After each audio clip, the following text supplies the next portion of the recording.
Hello and welcome to the Palmore Institute's video lesson series.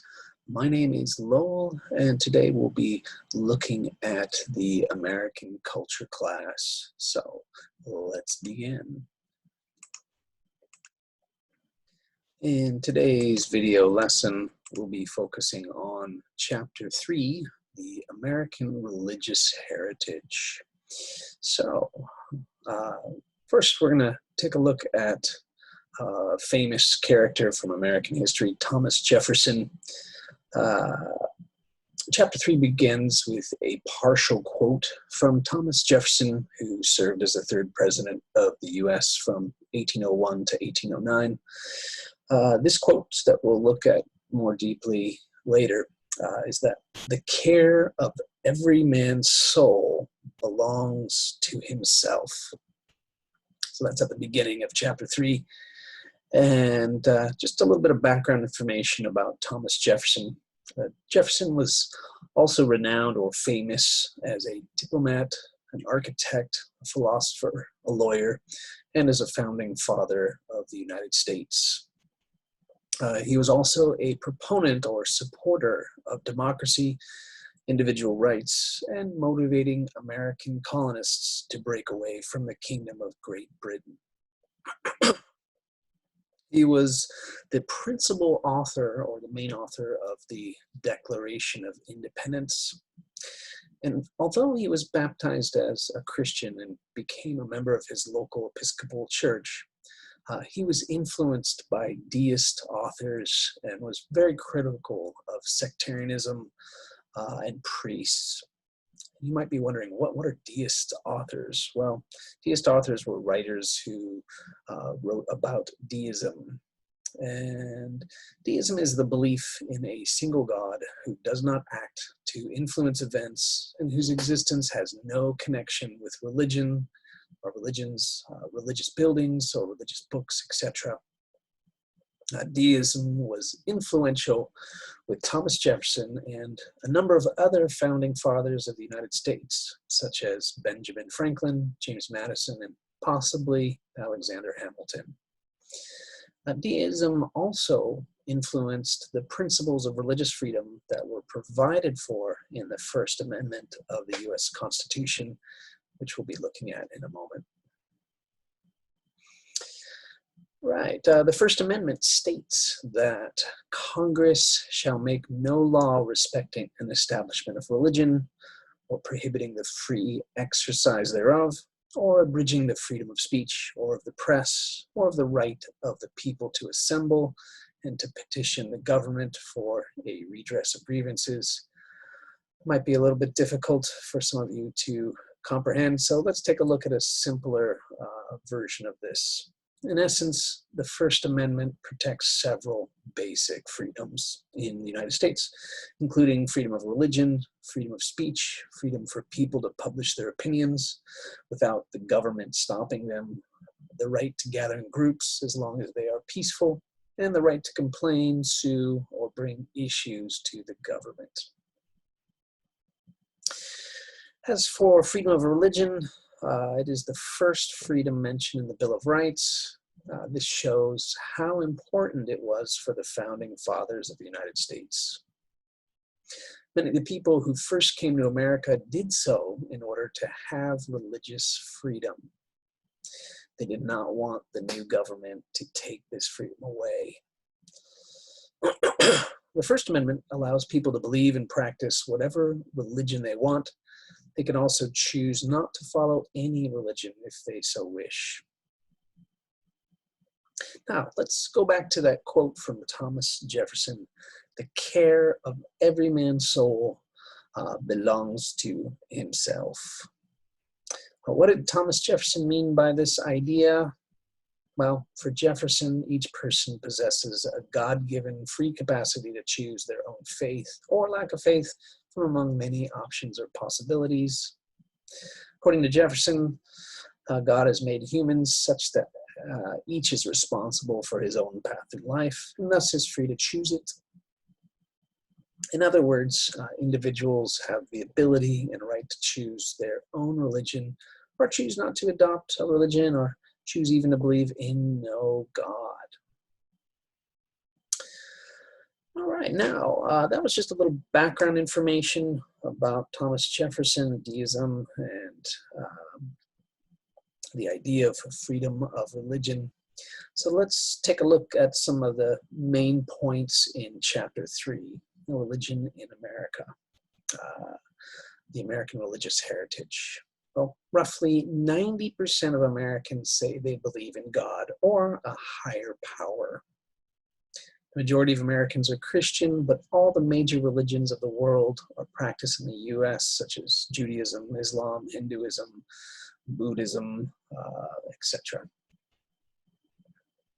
Among Christians, roughly 48% of Americans belong to Protestant sects or denominations, while roughly 22% belong to the Roman Catholic Church. And many Americans attend weekly church meetings or worship services. However, a growing number of young people do not belong to any church or other religious group, but most of them say they believe in God.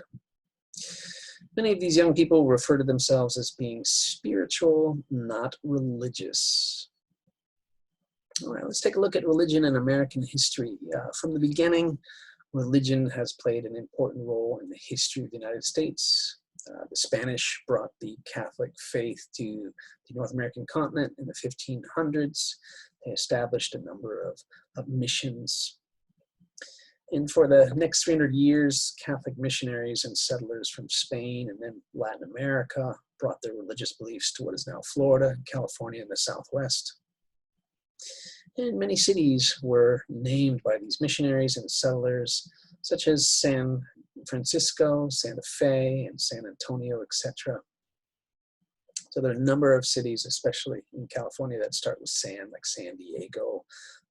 These were all Spanish names that have continued to exist. In the 1600s, European settlers began establishing colonies along the east coast of North America. The majority of these settlers were Protestants, and they were mostly from England at that time, although later Protestants and other Catholics came from other parts of Europe. As the new nation formed, it was the Protestant branch of the Christian faith that had the strongest effect on the development of the religious climate in the United States.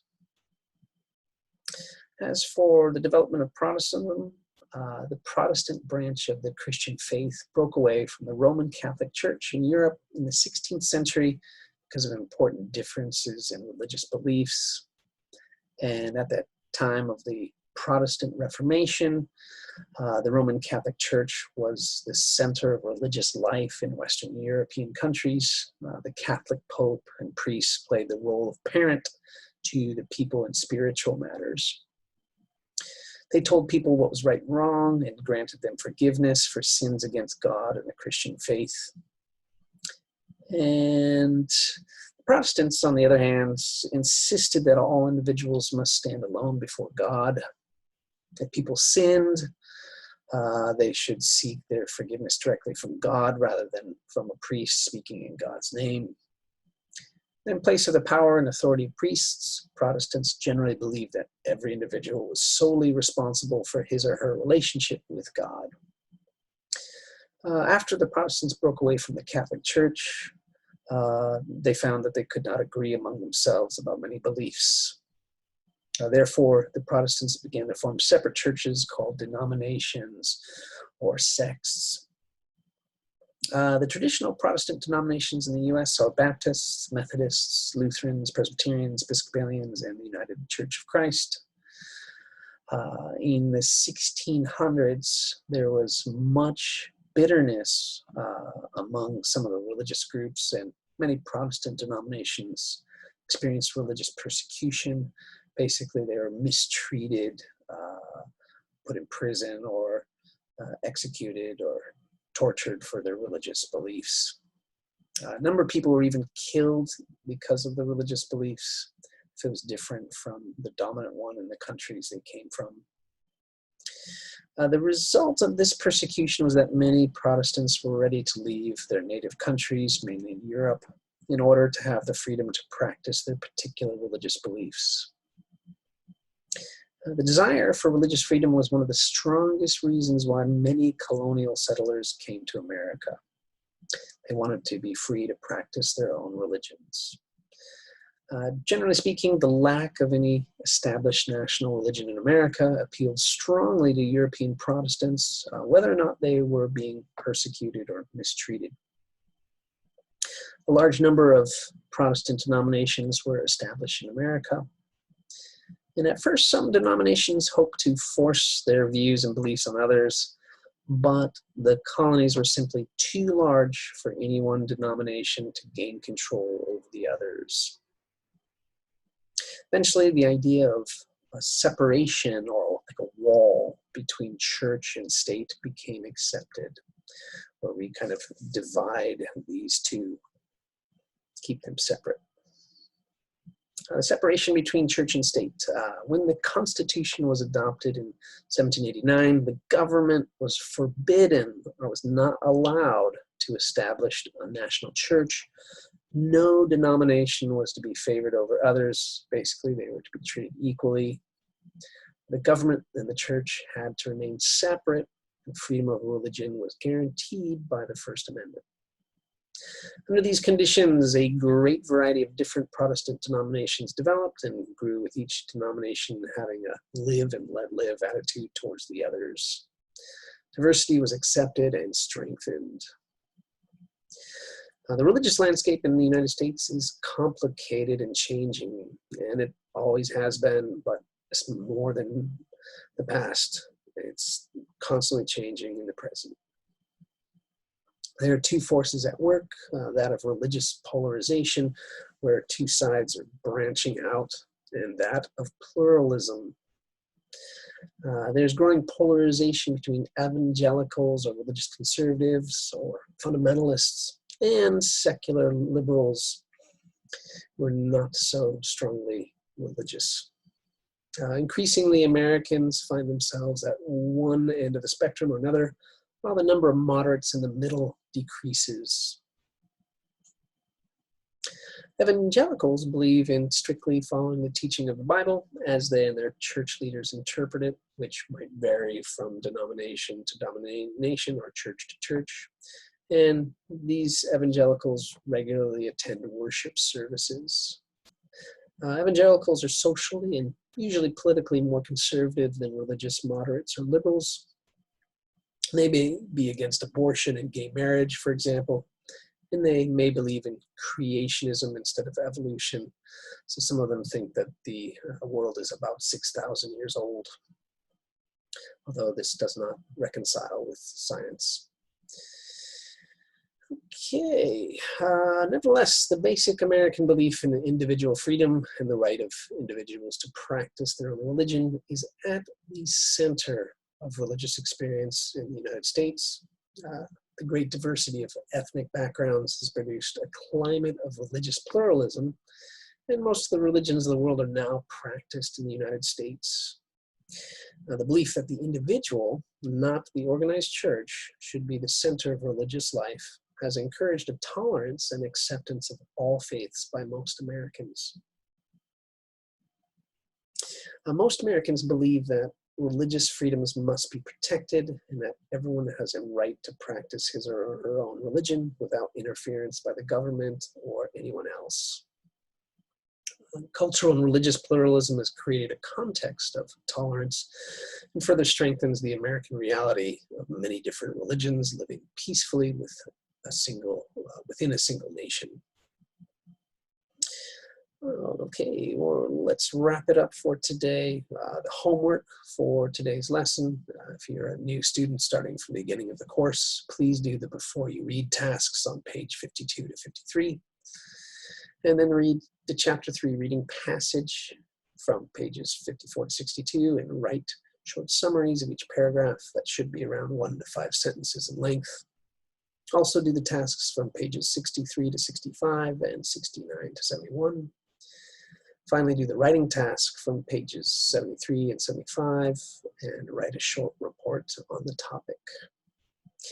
All right, well, thank you very much for watching. Feel free to leave comments below. And until next time,